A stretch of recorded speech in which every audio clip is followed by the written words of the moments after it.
Hola. Hoy nos metemos de lleno en un tema que mezcla misterio, historia, leyenda, muy paraguayo, La Plata y Bigüí. Vamos a intentar entender qué hay detrás de esa búsqueda casi obsesiva de tesoros enterrados. Y para eso nos basamos sobre todo en un artículo interesante de última hora, de agosto de 2013, que habla mucho de Hernán Candia Román, un hombre que ha recopilado un montón de historias sobre esto. La idea es desgranar qué es La Plata y Bigüí, de dónde viene todo esto y por qué sigue tan presente en Paraguay. Exacto. Empecemos por el nombre, ¿no? Plata y Bigüí. Plata, ¿vale? Dinero. Pero y Bigüí, eso es guaraní, ¿verdad? Suena exótico. ¿Cómo se dice bien? ¿Qué significa?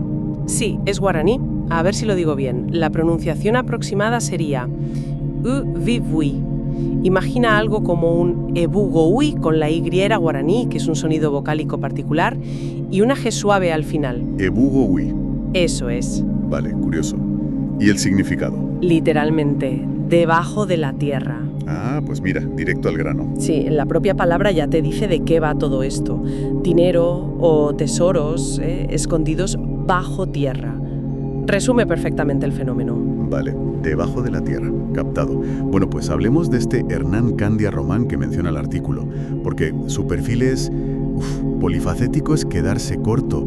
Periodista, ¿no? Trabajó en el diario Hoy, vivió fuera en Estados Unidos, pero luego es fotógrafo, cámara, experto en artes marciales. Sí, un currículum de lo más variado. Y no que va ahí. El artículo dice que tiene maestrías en naturopatía, homeopatía, fitoterapia. Vamos, un experto en plantas medicinales paraguayas. Pero lo que nos trae aquí es su otra faceta, la de buscador. Fundó una fundación, la Ecológica y Epigráfica Latinoamericana, allá por el 95. Un apasionado de la arqueología y, claro, de buscar estos tesoros. Ha escrito 2 libros sobre el tema. Pedro, el Plata y Bigüí Recaja. Exacto. Y fíjate, una cosa interesante que apunta el artículo es que Candia es muy discreto con sus propios hallazgos, muy en la línea de los Plata y Bigüí Recaja, los buscadores. O sea que no suelta prenda. No confirma ni desmiente si él mismo ha encontrado algo gordo, digamos, pero sí reconoce haber recuperado miles de objetos históricos y arqueológicos. De hecho, llegó a tener un museo en Fernando de la Mora durante 10 años para exponerlos. ¿Ah, sí? Sí, pero parece que lo tuvo que cerrar por falta de apoyo, lo cual ya te da una pista, ¿no? Ya, eso ya dice mucho. Pero volvamos a la pregunta del millón. ¿Qué es La Plata y Bigüí exactamente y por qué es tan importante en Paraguay? Que aquí la cosa se pone seria. Claro, porque no es solo buscar dinero por buscar dinero, las raíces son muy antiguas y complejas. Por un lado, conectan con mitos guaraníes precolombinos. Se habla de Mbaé Vera Guazú, una legendaria ciudad de oro. Una especie de Eldorado guaraní. Algo así. Una estructura enorme y brillante. Hay quien lo relaciona hasta con la Atlántida, pero bueno, eso ya es volar muy alto, ¿no? bastante. Pero luego, bajando a la historia más documentada, está el periodo colonial y sobre todo el jesuita, el famoso oro de los jesuitas, que supuestamente enterraron cuando los expulsaron en el siglo XVIII. Esa leyenda sigue vivísima. Ajá. Y también se habla de las fortunas de los gobiernos, de Rodríguez de Francia y de los López, antes de la guerra. Vale, o sea, varias capas de posibles tesoros acumulados en el tiempo. Exacto. Pero el detonante, el momento clave que desata lo que el artículo llama la epopeya de las búsquedas, que sigue hoy, es sin duda la Guerra de la Triple Alianza. La Guerra Grande, la Guerra del 70. Esa misma. Entre 1864 y 1870. Ahí está el meollo histórico del asunto. ¿Y por qué esa guerra en concreto? ¿Qué pasó para que la gente se pusiera a enterrar sus cosas? Pues fue una catástrofe absoluta para Paraguay. Perdió gran parte de la población masculina, territorio. Imagina el caos. Ejércitos avanzando, saqueos por todas partes, familias enteras huyendo al interior. ¿Qué haces con tus ahorros, tus joyas, los recuerdos de valor? Pues esconderlos como sea. Exacto. Enterrarlos era, para muchos, la única opción, con la esperanza de volver algún día a por ellos. Y no solo familias. Se dice que también el propio Estado paraguayo enterró reservas para que no cayeran en manos enemigas. Madre mía. Esa necesidad desesperada es el origen real de la mayoría de las historias y seguramente de muchísimos entierros que sí existieron. La herida de esa guerra fue tan brutal que esta búsqueda se ha convertido casi en una forma de reconectar con ese pasado perdido, traumático. Entiendo. Una tragedia nacional que, paradójicamente, siembra el país de esperanza oculta bajo tierra. El artículo describe bien la cultura que se ha formado alrededor. Es una mezcla curiosa de realidad y leyenda. Candia dice que es difícil verificar los hallazgos porque se hacen cañay. ¿Qué es cañay? Es guaraní también. Significa a escondidas, en secreto. Claro. Si alguien encuentra algo o cree encontrarlo, no lo va diciendo por ahí. Primero, por el miedo lógico a que se lo roben y segundo, por miedo a la confiscación del Estado. Ah, la ley dice que es del Estado. La ley paraguaya, por lo que se entiende, considera estos hallazgos como patrimonio estatal. Necesitas permisos oficiales para buscar que, por lo visto, no son fáciles de conseguir. Con lo cual, mejor calladito. Exacto. Y ese secretismo pues alimenta todavía más la leyenda, el misterio. Y encima me imagino todo el componente mágico, supersticioso. El artículo menciona sueños, señales, espíritus guardianes. Muchísimo. Es que hay toda una mitología popular alrededor, que si los tesoros están protegidos por entidades, que si el lugar arde o se ven luces de noche, que si aparece un perro, una serpiente, un montón de señales. Vaya. Es un folclore riquísimo. Y ahí es donde choca un poco con la visión que Candia dice tener o promover. ¿Cuál? Pues un enfoque más técnico, más científico, usando máquinas, detectores de metales, georradares, tecnología moderna que él describe en sus libros. O sea, él intenta separar el grano de la paja. Él dice que sí, pero claro, en este mundillo parece que todo está mezclado. El artículo habla incluso de una especie de praxiología de buscadores, un círculo muy cerrado donde el secreto es ley. Fascinante esa tensión, ¿no? Entre el mito ancestral y el método moderno. Totalmente. Es que conviven las dos cosas. Gente que se guía por sueños y señales casi animistas y otros que intentan aplicar una metodología casi arqueológica, aunque sea de forma privada. Refleja muy bien cómo una cultura intenta, gestionar su pasado mítico, su historia real y las herramientas de ahora. Es muy particular de Paraguay. Y las historias que Candia ha recogido y que salen en el artículo son la prueba de esa mezcla. Son tremendas algunas. Vamos a ver algunos ejemplos, ¿te parece? Venga. Por ejemplo, una muy contada en Luque.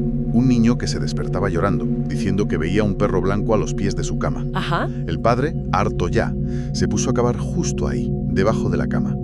Y a 1,5 metros, ¡pum!, un baulito pequeño de 30 centímetros. ¿Y qué había? Lleno de monedas de oro de Carlos IV. Se dice que la familia salió de pobre con eso. Es un ejemplo perfecto. Tienes la señal sobrenatural, el perro blanco, que guía a un tesoro familiar, no una gran fortuna, pero sí algo que cambia una vida. Quizás algo enterrado por un antepasado en apuros. Luego está el otro extremo, la leyenda de un tesoro gigantesco en la zona de Guairá. Ah, ¿sí? Un baúl con más de 500 monedas de oro, joyas valiosísimas y piñas de oro de tamaño casi natural. Lo de las piñas de oro es un clásico en estas leyendas. Y lo fuerte es que Candia afirma en el artículo haber visto personalmente una de esas piñas en Villarrica. Ya, pero fiel a su secretismo, no da nombres ni detalles. Claro. Con lo cual le da un toque como de verdad, pero sigue siendo leyenda. Es el tipo de historia que alimenta la fiebre. Claro, el gran tesoro perdido. Y no solo en el campo, que hay historias en plena Asunción. Una de 1996. Estaban haciendo una cancha de tenis. Sí.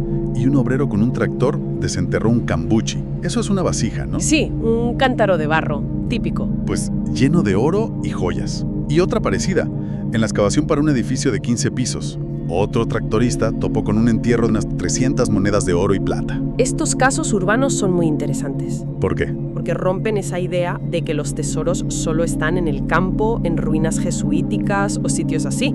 Sugieren que, si son ciertos, podría haber entierros en cualquier sitio, bajo la ciudad moderna. Debajo de nuestros pies, literalmente. Eso es. Y también meten el factor casualidad, el hallazgo fortuito sin buscarlo. También hay historias con mucha carga histórica, como una en Amambay, cerca del Parque Nacional Cerro Corá. Cerro Corá, el final de la Guerra Grande. Exacto. Pues se cuenta que un militar encontró allí un baúl grande con oro y joyas, y que la fuente de Candia es el chofer del militar, que hasta recibió una parte. Esta conecta directamente el tesoro con la guerra y con el poder, con un militar, y en un lugar tan simbólico. Tiene un peso especial. Pero sigue siendo de oídas, ¿no? Claro, testimonio indirecto, como casi todas. Vemos entonces de todo. Tesoros señalados por fantasmas, hallazgos accidentales en la ciudad, otros en lugares históricos clave, tesoros familiares, grandes fortunas. ¿Qué nos dice esta variedad? Pues sugiere que si hay una base real, la práctica de enterrar cosas debió ser bastante común, en distintos momentos y por distintas razones. Y también muestra cómo la leyenda se adapta a todo, al campo, a la ciudad, a lo mágico, a lo histórico, a lo pequeño y a lo grande. Es tan omnipresente la idea que eso mantiene viva la búsqueda. Claro. Te deja siempre con la duda, ¿cuánto de esto será verdad y seguirá ahí abajo? Claro. Porque frente a todas estas historias de éxito secreto que no podemos comprobar, el artículo habla de un caso muy distinto, muy público y muy sonado. La excavación en Capitá, en Aldana Cañada. Un buscador, Juan Alberto Díaz, hizo un agujero tremendo, más de 25 metros de profundidad. Sí, recuerdo algo de eso. Fue bastante mediático. Y lo llamativo, tenía permiso oficial, algo rarísimo en este mundo. Vaya. Hubo mucha expectación, pero nada, no encontraron nada. ¿Nada de nada? Nada. Candia lo comenta en el artículo. Dice que fue la primera vez que se hacía algo tan visible y aparatoso, y que fue una lástima que no tuviera éxito. Este caso de Capiatá es importante, ¿eh? ¿Por qué lo dices? Porque es como un baño de realidad. Demuestra lo difícil y lo incierto que es esto, incluso con permisos, con medios, a la vista de todos. Ese fracaso público contrasta muchísimo con todas las historias de éxito secreto que no se pueden verificar. Pone sobre la mesa la gran pregunta: ¿cuánto hay de mito y cuánto de posibilidad real? Entiendo. Quizás ese fracaso tan visible explique por qué la gente prefiere seguir buscando cañas a escondidas, por si acaso. Tiene sentido. Bueno, pues si hacemos un poco de balance de todo esto, la plata y bigüí en Paraguay es mucho más que buscar oro, ¿no? Es como un nudo donde se ata la historia de la Guerra Grande, los mitos guaraníes, las leyendas coloniales, esa cultura del secretismo y, claro, la esperanza de dar el pelotazo. Totalmente. Es esa dualidad constante que hemos visto. Por un lado, un montón de relatos alucinantes, perros fantasma, piñas de oro, cántaros llenos, pero casi imposibles de comprobar. ¿Y por otro? Y por otro, los intentos más serios, técnicos, incluso oficiales, como el de Capitiá, que a veces se dan de bruces con la realidad y no encuentran lo que prometían las leyendas. Separar la historia del mito aquí es casi imposible. Están totalmente entrelazados. Entonces, ¿qué significa todo esto al final? Más allá de si hay oro o no, ¿qué nos dice esta búsqueda constante? Esa es la gran pregunta, ¿verdad? La que queda flotando. ¿Qué refleja esta obsesión nacional por desenterrar el pasado, literalmente? ¿Es solo una especie de lotería histórica, la ilusión de un golpe de suerte, o hay algo más? ¿Tú qué crees? Pues no sé, quizás sea una forma, consciente o no, de que la sociedad paraguaya procese su propia historia, sobre todo esos traumas, como la Guerra del 70, que obligaron a esconder tanto bajo tierra. Quizás sea una manera de reconectar con lo perdido, de desenterrar no solo plata, sino fragmentos de una identidad, de un pasado idealizado o destruido. Es una pregunta que, desde luego, da mucho que pensar, mucho después de que las palas dejen de cavar.